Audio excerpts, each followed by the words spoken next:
Well, good afternoon, good evening, or good morning, depending on where you are and when you are. Welcome to another Festival in a Box 2.0 session. I hope you're enjoying the tastings so far, or if this is the first one, I hope you enjoy the tastings as you go through them. It's been great fun to put them together. But anyway, I'm delighted to say I've got a good friend of ours, Nathan Shearer from Speciality Brands, coming on just now. He's going to talk to us about the Nikka Miyagikyo single malt. So without any further ado, there he is. Hello. How are you doing, man? All good, thank you. Yeah, it's nice and hot in London at the moment. London flats are not really made for this. There's no air conditioning, so a little bit toasty. But we've got some whiskey, some nice, fresh, fruity, elegant, easy drinking single malt. So that'll definitely get us through. Absolutely, absolutely. Now, obviously, I've known you for many years, and I know pretty much what you do. Although I'm sure there's things you do I don't know about. But why don't you introduce yourself to the good folks at home and what it is you do and how you got to be doing it? Absolutely. So, like I said, my name's Nathan. I look after all of the whiskies for Speciality Brands. And if you've never heard of Speciality Brands before, you're not going to be the first people that haven't heard of us. We very much are a small importer, distributor of some very, very niche, very, very premium alcoholic beverages. So we've got lots and lots of whiskies, Nikka whiskey being the sort of the Japanese whiskey that we bring in. So I started working in, I think everyone in this kind of hospitality world started as a student making cocktails somewhere, or doing something while you're a student, and then I just kind of loved the industry, stuck with it, and then eventually Speciality Brands offered me a position with the whiskies, which is something you definitely do not say no to. So you can find me, in normal circumstances, trotting around the country with a bag full of delicious whiskey, or these days on a screen like this, talking and preaching the good word of world whiskies. So yeah, in a nutshell, that's it. Pretty straightforward when you think about it. Yeah, I mean, there were some complications and other things that happened during the career, but of course, no, it was working in cocktail bars was what made me fall in love with whiskey, and then I worked at a cocktail bar called Swift in Soho that became a bit more of a whiskey-focused bar, and from there started working a little bit consulting with Specialty Brands, doing some whiskey shows. I won the Nikka Perfect Serve competition in the UK. Managed to get a trip out to Japan and visit the home of Nikka, and then a couple of months later, my colleague Steph was like, "Yeah, would you like a job? Would you like to not work evenings anymore and get to just talk about whiskey?" I was like, well, sounds ideal. Sounds excellent. Yeah. So yes, that's what I do now. Fantastic. Well, like most people that we talk to in the industry, you do it because you love it. Exactly. I think that quite quickly, if you were doing this and you didn't really love the whiskey or the rum or the brands that you work with, you don't last very long. There's a lot of travel. There's a lot of late nights. There's a lot of drumming too sometimes. But unless you really are passionate about it, it's a very difficult job to do. So yeah. Now listen, you obviously represent a huge number of, well, a large number of very, very good quality brands. But we're obviously here to talk about one in particular today, and one particular bottling from within that brand, and that is the Miyagikyo from Nikka. So please tell us a bit about the bottling, and then we'll talk a little bit later about the distillery itself and the history of it and all that. Yeah, absolutely. I mean, the Nikka Miyagikyo single malt, it's a non-age statement single malt from Nikka, and specifically, Nikka has two distilleries, which we'll obviously discuss a little bit more in depth later on. But Miyagikyo, it was set up in 1969, and the style of Miyagikyo has always been a bit more light, a bit more fruity, a bit more herbaceous than its counterpart in Yoichi. But one thing that's always quite nice to mention when we're talking about single malts from Nikka is that there's lots of different types of distillate going into this bottling. So when we think about single malts maybe coming from Scotland or from Ireland or from elsewhere in the world, each distillery kind of has its style. So, for example, a Talisker will have their recipe and they will produce a new make like Talisker, and it will always taste like Talisker. With the Japanese distillers and with Nikka, the idea was to try and create as much complexity as possible, but at one distillery. So you basically have lots and lots of different types of single malt being made at both Nikka distilleries. And Miyagikyo tends to focus a lot more on the light, the fresh, the elegant, the zesty, herbaceous kind of flavors. So quite similar to, old school Speyside style whiskey. So the Miyagikyo, it's 45%. I mean, there's no age statement, but the majority of the liquid will be sort of the 10 to 12 year mark. There were some old age statement releases from Miyagikyo. I used to have a 10, a 12, and a 15. But as with a lot of Japanese whiskey over the past couple of years, there's been a focus on the non-age statement releases due to the fact that there's just not enough of the old stock. So for me, the Miyagikyo, it's a really, really approachable, really easy drinking whiskey. So for anyone that's looking to get into Japanese whiskey or maybe finding Japanese whiskey a little bit difficult to get into, this is a really, really nice jumping off point. It's predominantly sherry cask maturation here, but the style of of the distillates going into this, the predominant flavors are those kind of rich Speyside characteristics. So lots of fruit and nuts and sort of chocolatey notes, but also a really green, really grassy, herbaceous note. So it's a very fresh whiskey. And at 45%, absolutely delicious to sip neat. Of course, it's great, as with all Japanese single malts in highballs and things like that. But just having it neat, you should get lots and lots of kind of green apple and fresh citrus fruits on the nose. Then this really nice kind of hay, fresh cut grass, meadowy smell. And then obviously the complexity and the richness that you're going to get from the sherry casks as well. So a nice kind of umami touch to it as well. Beautiful, very, very elegant whiskey. Mm.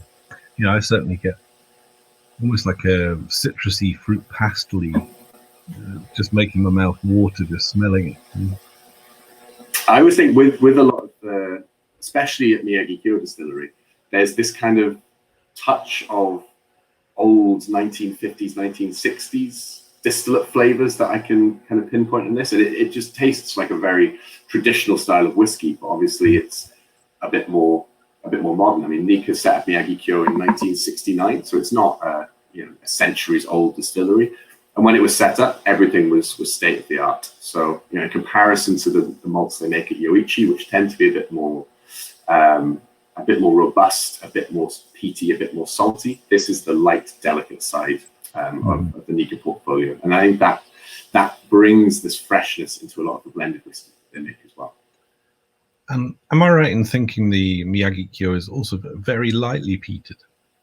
So at both distilleries at Nikka, they'll use peat. So there is going to be a peated component that goes into making the Miyagikyo. But I think that what we always kind of talk about when we're discussing Japanese single malts and things like that is the sheer amount of different distillates they can make. Will get then blended together into sub-blends, and then those sub-blends will get blended together into the final single malt product. But the reason for doing that was just because there was more distilleries in Scotland 100 years ago than there'd ever been in Japan. So when the Japanese were learning how to make whiskey, so when Taketsuru, the founder of Nikka, went to Scotland to learn about whiskey production, blends were seen as the sort of creme de la creme. No one was really drinking single malts. People were drinking blended whiskey. And to make blended whiskey, you need lots of different styles to increase the complexity and to have a bit of diversity. So in Scotland, each distillery tends to focus on one style of single malt, whereas at Nikka, there wasn't that option. You had to be able to make all of these different styles in order to create truly diverse and complex blended whiskey. So Miyagikyo will have, sometimes there's heavily peated releases that come from Miyagikyo, and sometimes at Yoichi, there's unpeated releases. So it just depends on what they need to produce to keep the whiskey going. So in each bottle of Miyagikyo, there will be an element of it that will have a slight peaty note to it. But when we're talking about the peat here, it's not always as overpowering is not the right word, but it's always a very elegant, very integrated peat. It's not looking for that quite medicinal smell and aroma that you can get in some scotches, which personally I love. But I think when the Japanese started making whiskey about 100 years ago, the palate was very, very different and not used to maybe the bolder flavors that were coming out of Scotland at the time. I think they weren't the only one. I'm going to add a bit of water to mine. Yeah, with a little bit of water, I think it really accentuates the fruitiness of the spirit. So you've just got a lot more citrus and a lot more of that kind of green grass flavor that just jumps out of the glass at this point. Yeah, you get some lovely fresh apricots as well. It's really definitely lots of stewed fruits and lots of those kind of, especially stone fruits. It's almost like an orchard. So you've got this beautiful kind of richness, freshness coming through. But a really, really interesting single malt. And for anyone that's just getting into Japanese whiskey, I know it's a confusing world. There's lots of names that are unpronounceable and symbols that don't really mean anything to us over here in the UK. But as a very approachable Speyside style single malt, I think Miyagikyo is hitting the nail right on the head for that. Yeah, definitely. Well, while we're enjoying that, and I am enjoying that, Dram, could you, I mean, you've already alluded to a little bit the history of Japanese whiskey making, and obviously if you can maybe elaborate slightly along with tying it into the Nikka story, which, well, to be honest, it's all tied in, isn't it, really? So give us a little bit of background. Of course. I mean, how long have we got? We won't do the full 3-hour session that we normally do. So yeah, whiskey's been produced in Japan for about 100 years. So 1923 was the first distillery. And before that, there was quite a lot of experimentation about the Japanese trying to make whiskey. But whiskey got to Japan in a very different way than it got to a lot of other parts of Asia. So obviously, when we think about whiskey in India and places like that, it obviously goes back to British colonial times. And we think about Canadian whiskey and American whiskey in a very similar way, and Australian whiskey. But Japan was never occupied by the British. And also Japan was a very, very closed off society until the middle of the 1800s. So I think the Japanese kind of saw what the British, the French, the Dutch, the Portuguese were doing in all these other parts of Asia. And they decided that they didn't want to have Westerners come over and change their lives and take over their country. So for 300 years, Japan isolated itself from the West, and that meant that spirits and alcohol from the West never got in. Neither did much art or science or literature or anything like that. So a very, very kind of protected society for a long time, which is why it still has such a strong cultural identity today. But then in the 1850s, the Americans started to approach Japan about trading and setting up treaties and things like that. And one of the first things that the Americans brought was a barrel of whiskey. And obviously, Japanese indigenous spirits are very, very different to what we've got in the West. I mean, if we think about a comparison of, say, whiskey to vodka to schnapps, I mean, if it's wheat or corn or rye based, it's all, it's quite similar. Whereas the Japanese, they were fermenting things completely differently using koji, which is a type of mold, rather than using the malting process that we've done in, beers and things like that for millennia. So the Japanese spirits were very, very different. So when they first started, drinking whiskeys and trying whiskeys, it was very new. It was very, very novel. And at first, the Japanese whiskey industry was very much, they were kind of like the original whiskey makers kind of acted like pharmacists or, apothecaries and stuff like that. They were trying to make whiskey in a cocktail sort of way. So they were taking the spirits they had, so the shochus, the awamoris, and sake, blending these with spices, adding sugars and things like that, and trying to create the flavor of whiskey. So that was kind of the first Japanese whiskeys. And luckily, it's progressed a long way since then. So the first kind of, the person that was really instrumental in starting Japanese whiskey and making Japanese whiskey the way it is today is actually the founder of Nikka. So there's a gentleman called Masataka Taketsuru, who was born in 1894, and he was born into a family of sake makers. So his family had owned a brewery in Hiroshima since the 17th century, and for a young age, Taketsuru was very much involved in the production of sake, and he was really good at it as well. So his parents kind of thought, well, Masataka's the one that's going to take over the business, even though he wasn't the eldest son. So this was something quite unusual. So he goes off to technical college in Osaka, and he starts to learn about the actual scientific principles of fermentation and the production of alcohols.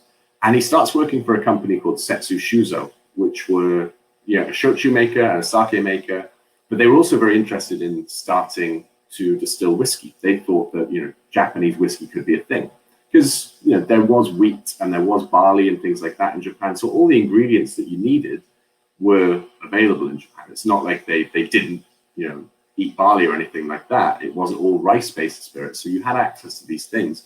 But it was the actual production process that was a little bit unknown.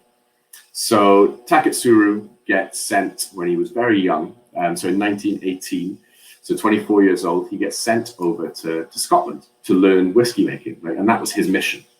So, these days when I think of traveling to Japan, I'm like, hey, it's quite far away, 12-hour flight or something like that. Back 100 years ago, it took about 2.5 months to get from the UK to Japan. So it was, across the Pacific Ocean, across America, and then across the Atlantic Ocean into the UK. So Taketsuru, as a young 24-year-old, learns as much English as he can, and he arrives in Scotland, enrolls at Glasgow University, and this is where he learns the Western way of fermenting and distilling, and basically he learned all about whiskey production at university. He worked at 3 different distilleries in Scotland as well. So the first one being Longmorn, which for anyone that's not kind of familiar with Longmorn, it's a key malt that goes into Chivas Regal. So if you ever tasted Chivas, you've definitely tasted Longmorn. And I think Longmorn is the style of whiskey that Longmorn produced 100 years ago is quite similar to what Miyagikyo has today. So Taketsuru studies at university, goes and works at Longmorn for a little bit, then moves a bit further south, and he goes to Bo'ness Distillery, which is where he learned all about grain whiskey production.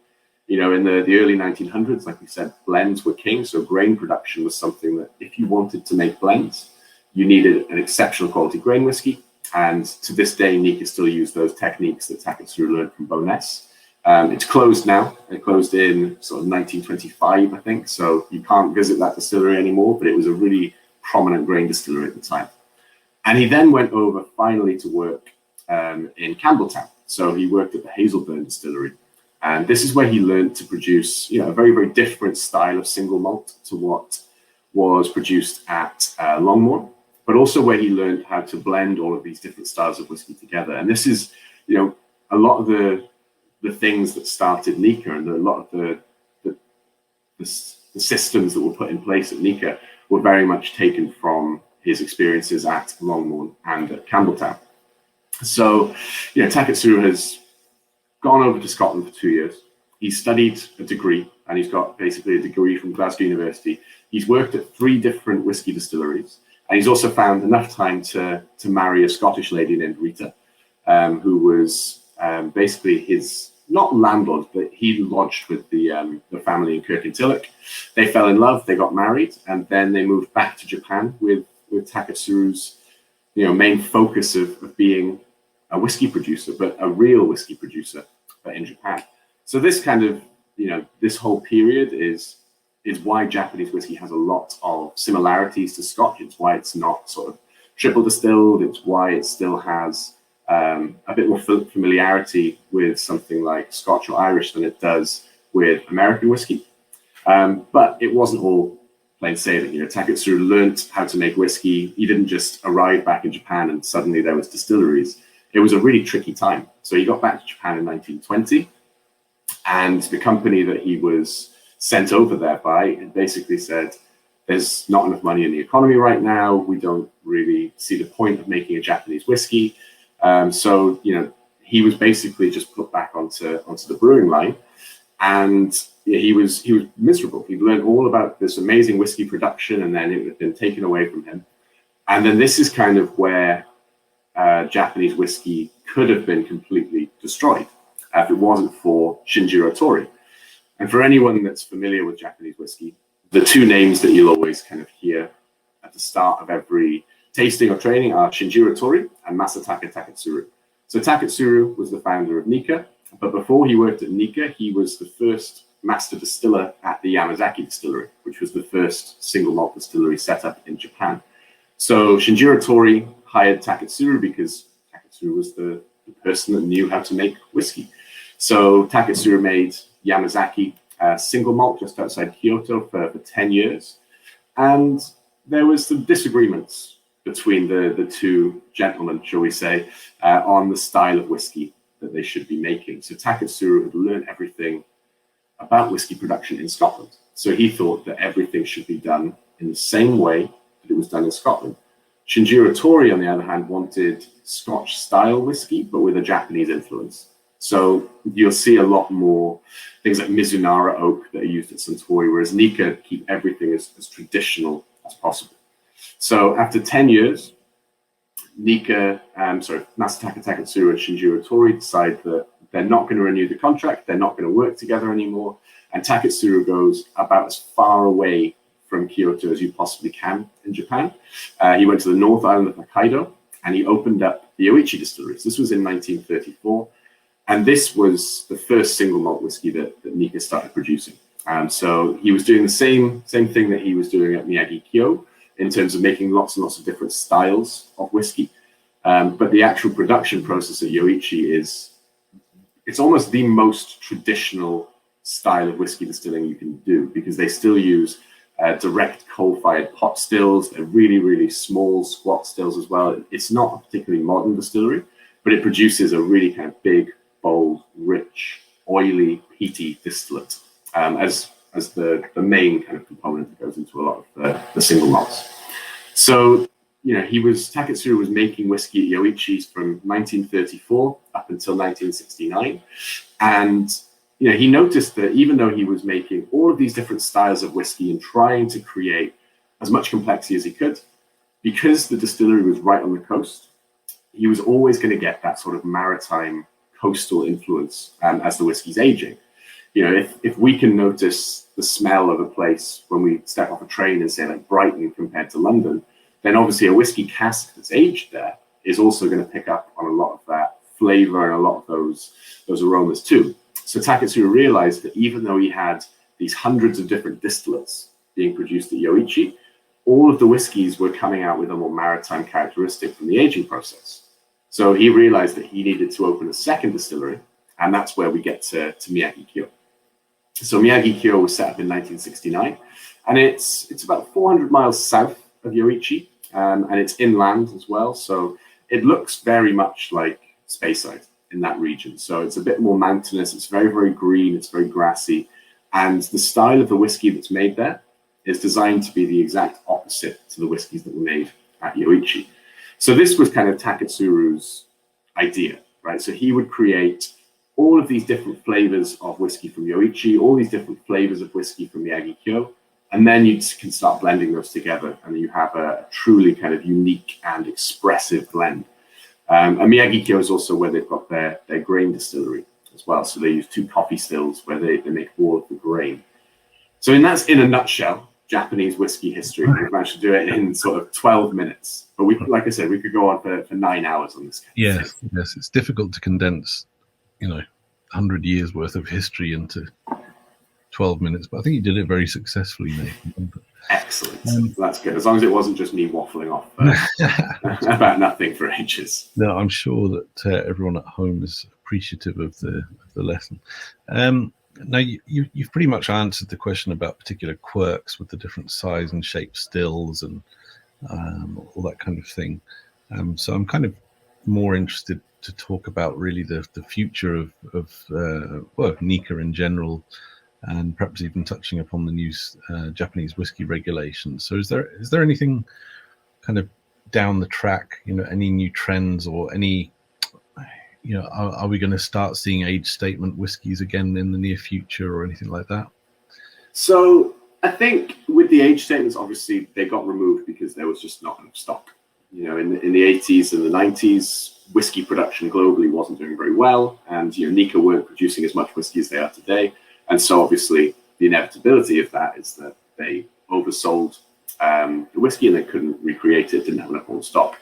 But they have been producing back to 100% capacity for the last sort of 20 years. So I would imagine there would be some age statement releases that are due to come back at some point, but it's just a matter of time. And I think also because Nikka is so focused on the quality of the whiskey, if they were going to bring back age statements, the bottlings would need to reflect the quality of the previous releases. So there'd be no point just aging everything 10 years in a day just to slap a 10-year-old label on it. So I think there will be age statements at some point. I know that the brand was definitely thinking about it, but it's whether or in what style and in what kind of structure they release them, essentially. But the regulation that you mentioned is a really, really important thing, I think, for Japanese whiskey in general, because up until 3 months ago, whiskey in Japan was a bit like the Wild West. There wasn't much regulation or rules at all. I mean, the only regulation there was set up in 1953, which basically made sure that all sake, shochu, beer, and whiskey was taxed at the same rate. So there was definitely some need for some new regulations or some legislation going in. So it's not law at the moment. The new regulations were a set of guidelines, essentially, that was set up by the Japan whiskey, spirits, and liqueur makers. So a lot of the big producers all got together and kind of said that this is the rules, the framework in which they will work. So, Japanese whiskey, up until 3 months ago, you could distill something in Edinburgh, ship it over to Japan, bottle it in Japan, we call it Japanese whiskey. There's no issue with that. But the rules and regulations now state that the production process needs to happen in Japan, the maturation process needs to happen in Japan, and you can't add sourced whiskey, so whiskey you haven't distilled from another country, to a whiskey that is then going to be called Japanese whiskey. Now, there was a few bottlings that Nikka had which didn't fit into these frameworks and regulations. So Nikka from the Barrel and Nikka Days were two that now don't qualify as, based on those frameworks and guidelines, as a Japanese whiskey. But the truth is, Nikka has been never really said that Nikka whiskey from the barrel was made in, it was a Japanese whiskey. It's not on the label. But what they have said is that all of the whiskeys that Nikka produce, they contain more Japanese whiskey than anything else, even the ones that are coming from overseas. And Nikka owns Ben Nevis Distillery in Scotland, which you'll attest is a fantastic distillery. Mm-hmm. And that distillery adds a certain character that Nikka aren't able to produce at Yoichi or Miyagikyo. And the reason that they added it in there was because it gave this complexity. So, because they couldn't always, distill the flavor of Ben Nevis at their own distilleries, they would add some of it in. And so that's the new framework, essentially. It's very, very open. So if you go into the Nikka website, you can check out which products are called whiskey and which are called Japanese whiskey. So obviously all of the single malts that are made, they have to follow all of the rules and regulations for what we say a single malt. So single meaning one distillery, malt being the grain source, and then must be a minimum of 3 years old. So there's obviously no sourced whiskey in the single malts because they are single malts by their definition. So it's an interesting time. And I mean, there's still not a huge amount of distilleries in Japan. So it makes sense that they are sourcing liquid from elsewhere. And it's still a very young whiskey making country. It's 100 years, so it's older than some. But if you think Scotland and Ireland, 800 years of distilling history now, and we've only really seen heavy regulations on Scotch in the last 50, 60 years. So when you take it as a time frame, Japan is still a baby when it comes to whiskey distilling. So can you reassure me, Nathan, that from the barrel, they're not suddenly going to stop making that, are they? No. So the Nikka from the barrel has been an iconic whiskey for a very, very long time now. And whenever I think of Japanese whiskey, that's the bottle that automatically jumps to mind. So Nikka from the barrel, it has been declassified as a Japanese whiskey, but they've not changed any of the labeling or anything like that because the whiskey is still delicious. It's still blended with the same care and attention to detail that it always has been. But now with these new regulations, obviously they've just got a bit more red tape, which the industry needs, I think, to be honest. Regulation is definitely a good thing when it comes to the quality of the whiskies that are being produced there. Yeah. Well, I think the transparency is a good thing, and I think, regardless of the fact that From the Barrel is not completely Japanese whiskey, it doesn't matter. It's a fantastic whiskey. Well, that was my litmus test. After these regulations came out, and obviously there was a lot of talk on social media about it. And all I did was I took one of the sealed bottles out of my cupboard, opened it, drank it. I was like, that's still delicious. Yeah. Normal programming continues now. This is great. It hasn't somehow not become a delicious whiskey. Exactly. And I think when you look at the history of whiskey production in Japan, blending was the focus always, just like it was in Scotland 150 years ago. Everyone wanted blended whiskey. And, at the time when there was only 2 or 3 distilleries operating, the distilleries weren't swapping casks like they were in Scotland. So, these blends had to come from somewhere. It made sense that by adding different flavors from all over the world, you'd end up with more complex whiskey, or you'd be able to pinpoint the styles a bit more. So that's not changed as much. Everyone's sourcing excellent whiskey. And a lot of the time, if you think about, we're talking about Japanese whiskey in the UK right now. It's come a really long way to get here. And it is oftentimes more exotic and more desirable than something that's made here. Whereas in Japan, Japanese whiskey is seen as, slightly cheaper everyday whiskey, and Scotch is the real luxury. So there's more value in Scotch to be Scotch in Japan.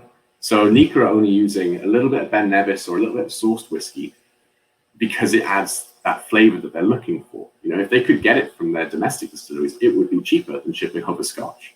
So it's only ever, a fairly small part of the blend if they are using it at all. Well, that's all very fascinating. Just very quickly, because I'm just aware we're running out of time.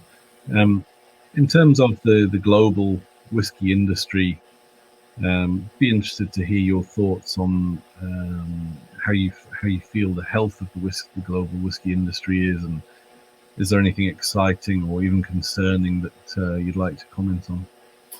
I think transparency is something that's becoming a lot more apparent now. I mean, there's less places to hide with how connected the world is these days. And, the whiskey industry in general, it's in really good shape. And I feel like there's been a lot of new whiskey fans that have been converted due to the pandemic as well. It's obviously been a really tricky time for the hospitality industry and all industries. But I think having a bit more time and being at home and, researching what you're buying a lot more as well, I think. I feel like there's a lot of people that have maybe discovered whiskey. But in terms of kind of how the whiskey industry is doing at the moment, I honestly think there's been no better time in history for whiskey. I mean, I think the knowledge of everyone producing whiskey at the moment is top shelf.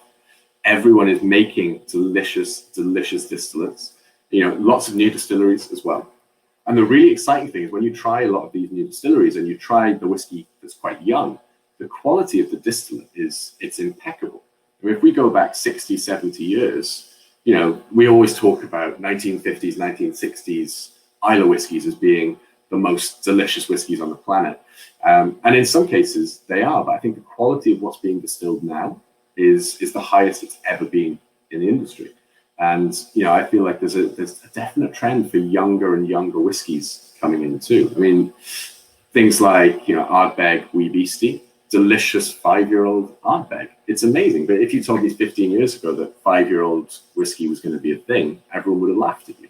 So the current state of the industry is great. I feel like there's a huge amount of knowledge that's being shared across the industry. There's lots of world whiskies that are coming out. And I think the general knowledge that's provided to the consumer is at the best level that's ever been at the moment. It's a fun industry to work in right now. No, absolutely. Well, listen, Nathan, it's been great to talk to you and to hear your thoughts and also the presentation of the Miyagikyo, which was thoroughly delicious. I've still got a little bit left, but I'm going to let you slope off and enjoy your Monday evening as it is. Or you may have some work still to do, like I do. Yeah, never stops. Of course. Emails are always a lot more fun after a dram. That's why. Yeah, they can become a bit more creative, should we say? Exactly. But I just want to say a massive thank you for having me on, Eddie. It's always a pleasure to do these ones. We had such a good time at the last one, and like I said, there's going to be in-person shows soon, so we'll be able to share a dram properly together in the next few months, hopefully. 3 words: bring it on. Well, cheers, Nathan, and thanks to everyone at home for watching and tuning in, and hope you enjoyed the whiskey and the chat, and we'll see you in another session soon. Cheers. Cheers. Kanpai. Kanpai.